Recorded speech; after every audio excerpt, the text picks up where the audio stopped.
Fala galerinha do YouTube, como é que vocês estão? Então tudo bem? Sou o professor Emerson e hoje nós vamos abordar a segunda parte da videoaula de História da Notação Musical. Fica aí que a gente vai começar agora.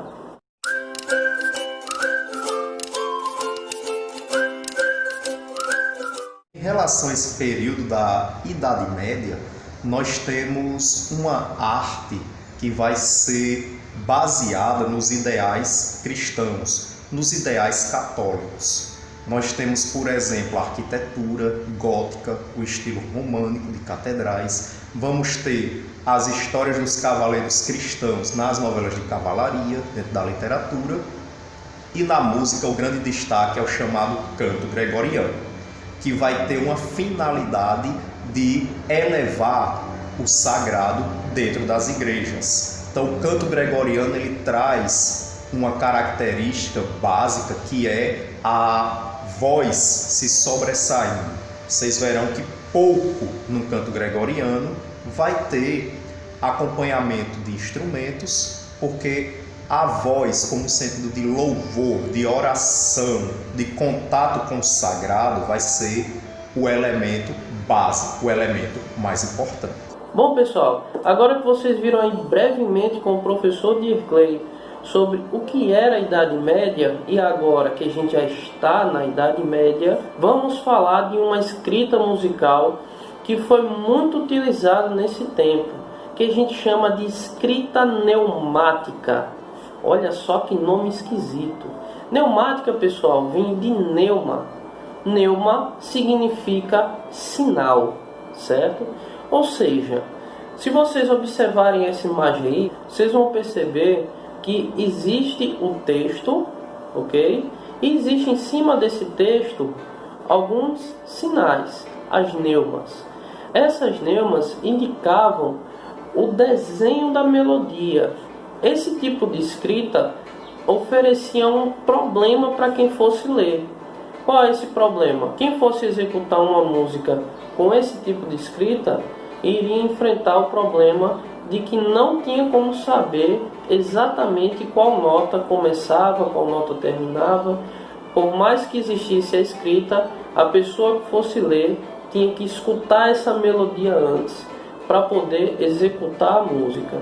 Então, mesmo com a escrita, era uma música passada de forma oral, certo? Alguém tinha que cantar e você, com a letra e com as neumas, você tinha mais ou menos uma ideia de qual tipo de melodia você iria executar com aquela letra.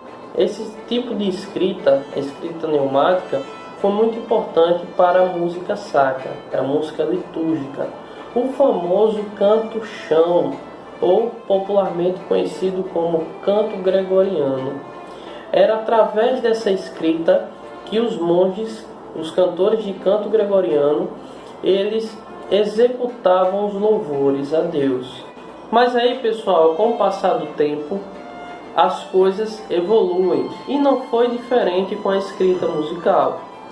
E observando esse problema da escrita neumática, para solucionar esse problema, com o passar dos anos foi criada uma linha.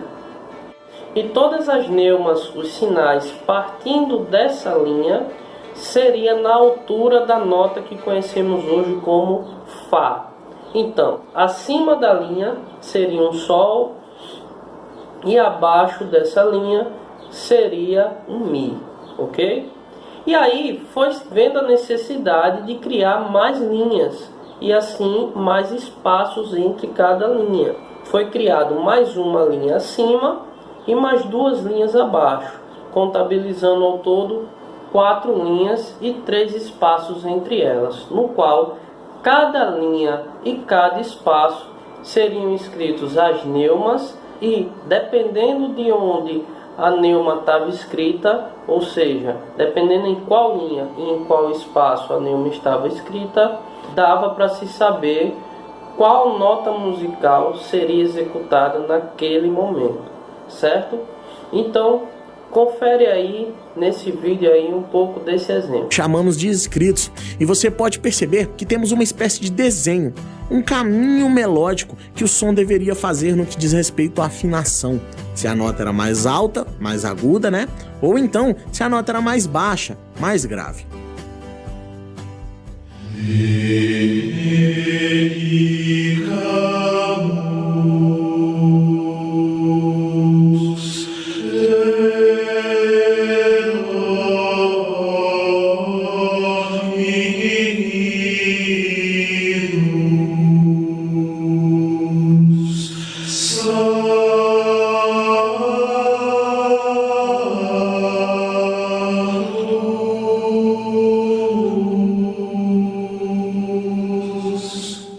Porém, esses escritos eram meio incompletos e não era possível saber a altura certa que deveria ser cantada a melodia.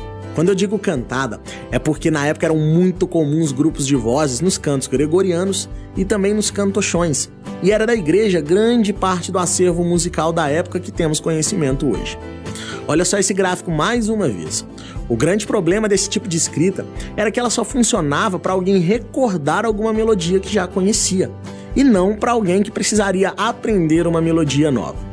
Bom, além dos escritos, naquela época foi proposto o que chamamos de sistema linear, ou como o próprio Guido d'Arezzo chamava de linha roja. Era traçada uma linha inicial e marcada com um símbolo no início dela, que em cima dessa linha seria grafada a nota Fá, por exemplo. A indicação que estivesse acima dessa linha representaria a nota Sol, que está imediatamente acima do Fá, né?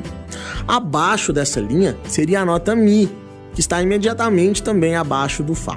E assim foi preciso adicionar outras linhas para que se pudesse ser escritas outras notas musicais, que estão acima ou abaixo dessa referência inicial. Esse sistema possuía até 4 linhas, e alguns registros da época ficam disponíveis para quem quiser ver até. Então, com isso, pessoal, foi criada a escrita diastemática. Olha, outro nome complicado, hein? Diastemática vem de diástema. Diástema, em grego, significa intervalo. Ou seja, com a criação das linhas e os espaços, fica claro para quem vai executar a música quais são as notas musicais que a pessoa vai executar. Lembrando que esses intervalos estão justamente entre uma nota musical e a outra. Ou seja, entre um Dó e um Ré, por exemplo, esse espaço aqui a gente chama de intervalo. Beleza, pessoal? Então, diástema, intervalo, daí o nome da escrita diastemática. Olha só, esse tipo de escrita diastemática lembra alguma coisa? Sim, lembra a nossa partitura atual. Na nossa escrita atual também utilizamos esse mesmo sistema de linhas e espaços, sendo que ao longo do tempo foi adicionado mais uma linha. Lembra? A gente tinha 4 linhas, adicionando mais uma, são 5 linhas. Então, é o que a gente chama hoje em dia de pentagrama. Olá pessoal, eu espero que todo mundo esteja bem. Eu sou a Yabi Lafami, professora do Centro Educacional Dom Bosco Gramoré RN, e estou aqui hoje para mais uma aula de música. Então, para deixar claro, para a gente já iniciar essa aula falando sobre a notação musical, como já vem ocorrendo, eu queria deixar uma pergunta aqui. Quem foi a pessoa que deu nome às notas? Quem foi esse cara ou essa mulher, né, que fez isso acontecer? Antigamente existia um monge chamado Guido d'Arezzo, né, na Itália, e esse monge, ouvindo um hino de São João Batista, né, ele, tirando do hino, colocou as notas através desse hino, né? Eu vou ler aqui,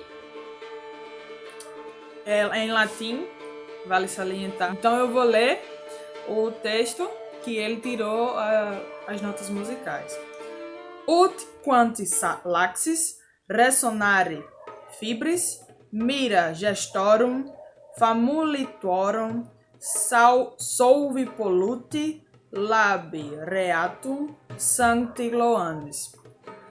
De cada trecho da música do texto, ele tirou as iniciais e dessas iniciais ele fez a notação que hoje a gente conhece por Dó, Ré, Mi, Fá, Sol, Lá, Si, né?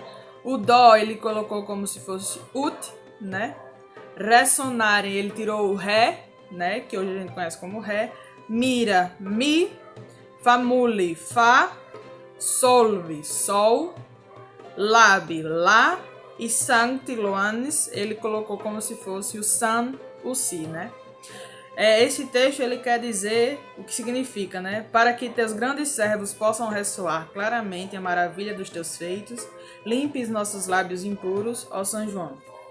Então, a partir daí, o monge Guido de Arezzo, ele colocou a notação musical que hoje a gente conhece como Dó, Ré, Mi, Fá, Sol, Lá, Si. Acredito que todo mundo já tenha ouvido falar nessa sequência de notas, porque é a primeira coisa que a gente aprende quando a gente quer falar sobre música. Guido costumava ensinar para seus alunos o hino a São João Batista. Nesse hino, cada verso que era cantado tinha no início a altura relacionada às notas naturais. E quando paramos para prestar atenção, dá para perceber a relação existente entre as alturas das notas naturais. Olha só.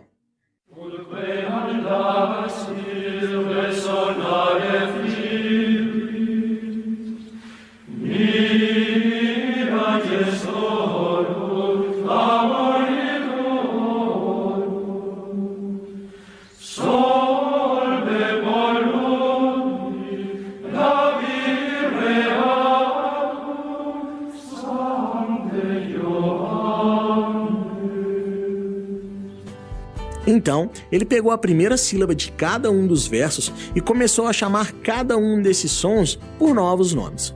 O Si apareceu depois da sequência e o Ut passou a ser chamado de Dó, pois tinha uma dicção mais fácil e facilitaria o solfejo. Então, muito obrigada a todos. Eu espero que vocês tenham gostado e até mais. Um beijo. Então, pessoal, foi isso aí. Essa aqui foi a nossa segunda parte da aula de História da Notação Musical.